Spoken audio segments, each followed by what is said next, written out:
on individual cases. Like take, for example, and I'm sorry if I could keep repeating myself with this example, some of our elementary school only have one vice principal.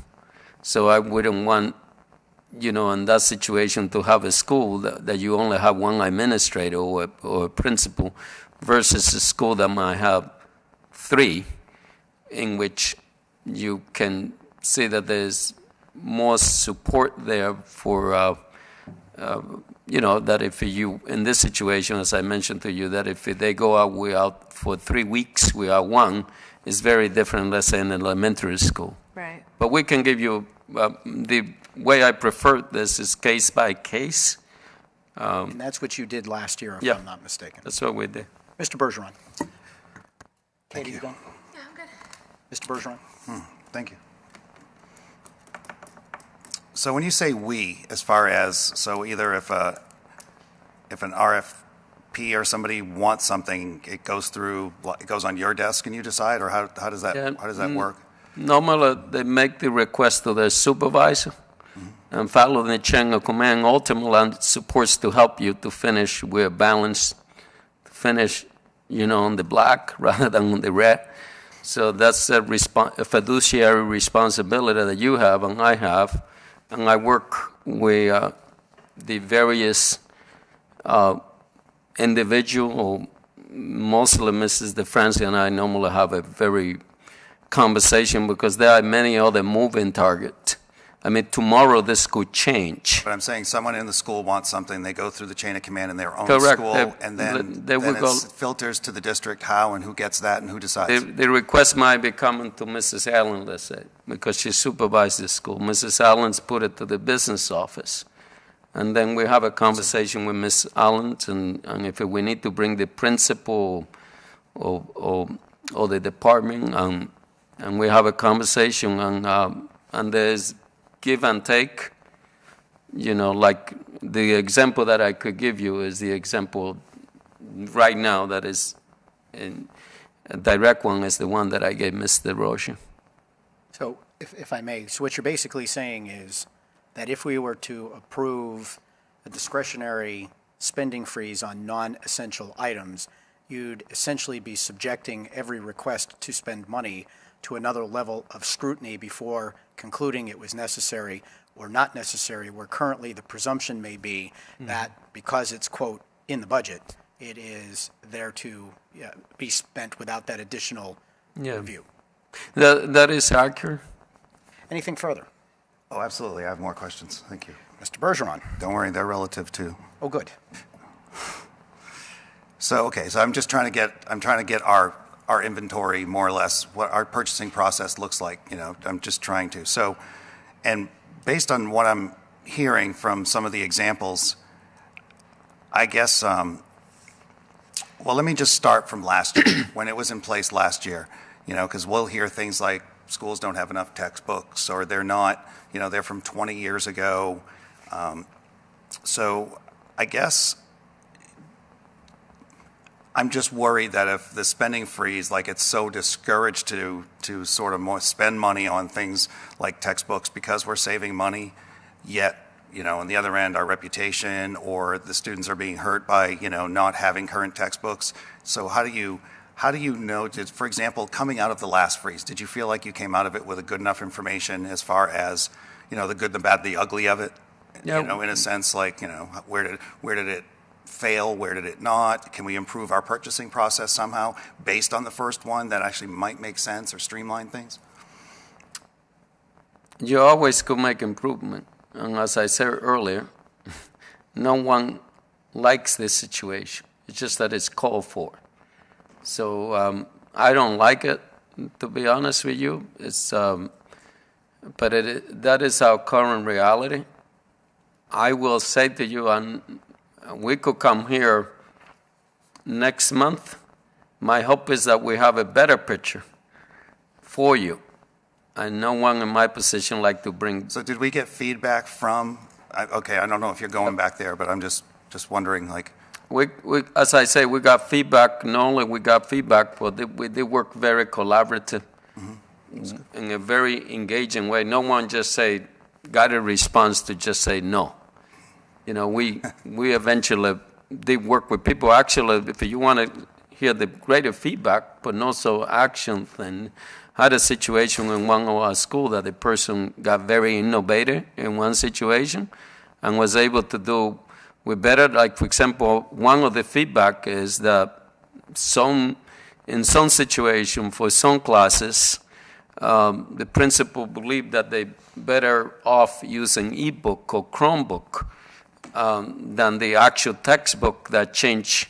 As you know, textbook constantly are changing and they are more expensive than the ebook. So there's tons of things that we learn, one of which was some principal requesting that we allow them to use their textbook money for ebook. But again, we had to engage also the board in that conversation because my understanding is that the desire of this board is to have the textbook. And if we were to move to have a hybrid in which you bring more technology, ebook and that sort of things, that there's an opportunity there for the kind of efficiency that I think you're talking about and the kind of feedback that we are getting from people in the front line. So this feedback, is that collected?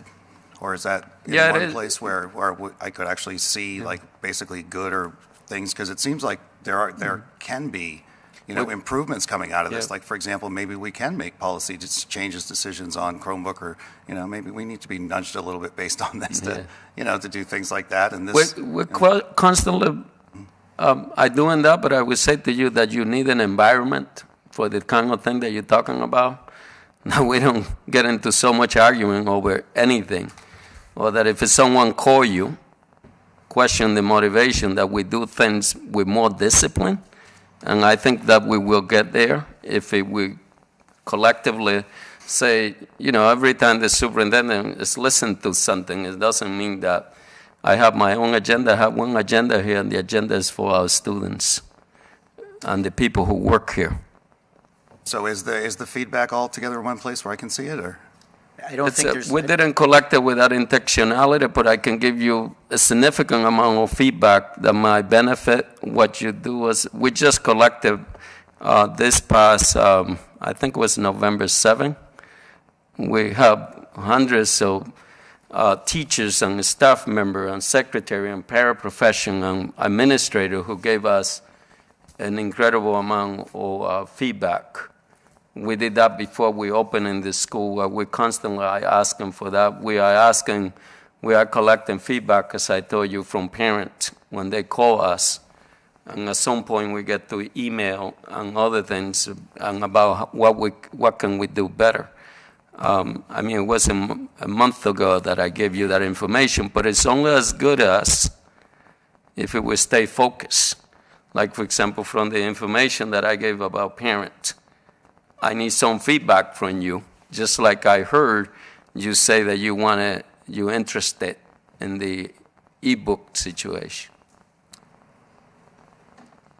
So, and I'm trying to just clarify. So this feedback you're saying is now it's all collected in basically feedback on many topics is what you're saying, and it's sort of being gathered at this point or not gathered.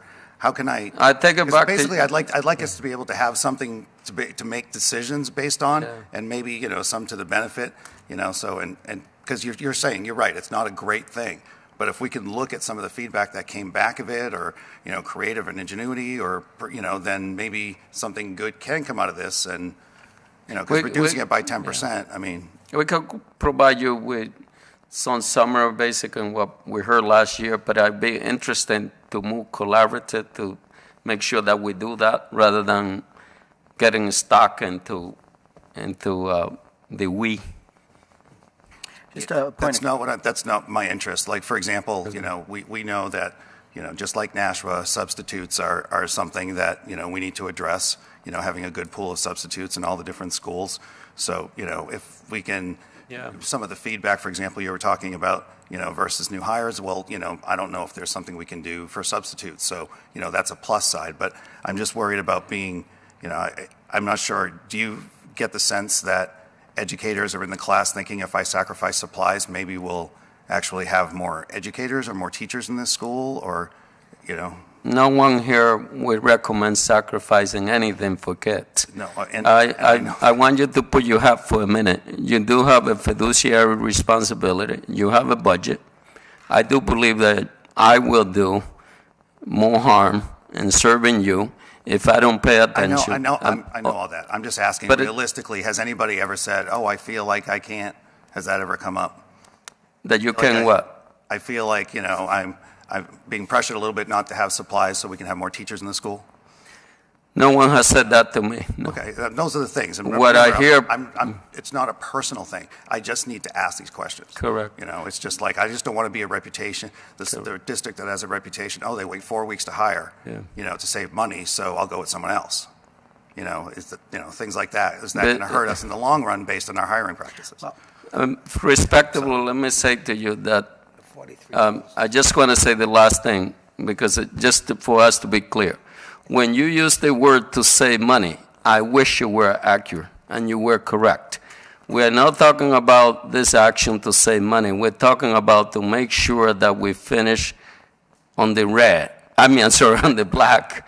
We're trying to prevent a cost overrun that we put this district in greater financial. No, I understand, but that's not the way they'd say it in a school. Our I'm just trying to say it like Okay, like, can we like have an order educator. in the That's all. chamber, please? So that's just simply order what I'm in the chamber, please. Excuse me, I'm almost done. And this is just important. It's about our brand. It's about our reputation. These questions are pertinent. So I'd like that's to make, if I may, please, Mr. Chair. I have a point of information, and I think we've belabored this point long Okay, enough, well Mr. then, Bergeron. I could be done by now. Ms. Like telling my kid. Ms. DeFrancis. But I would just want to Ms. finish with DeFrancis, one thing. Mr. Bergeron. All my suspend. concern is I'm just looking to just make sure those two things don't get associated. That's just one of my concerns. I share your concern. Very much. And thank you. Ms. DeFrancis, did I understand you correctly when you showed us page 9 and said that you're projecting a $43 surplus on our $167 million operating budget that you and Dr. Vargas presumed the spending freeze that you're here requesting today? Correct. On page 9, as you indicated, if you look at the line item for printing and binding, general supplies, books and information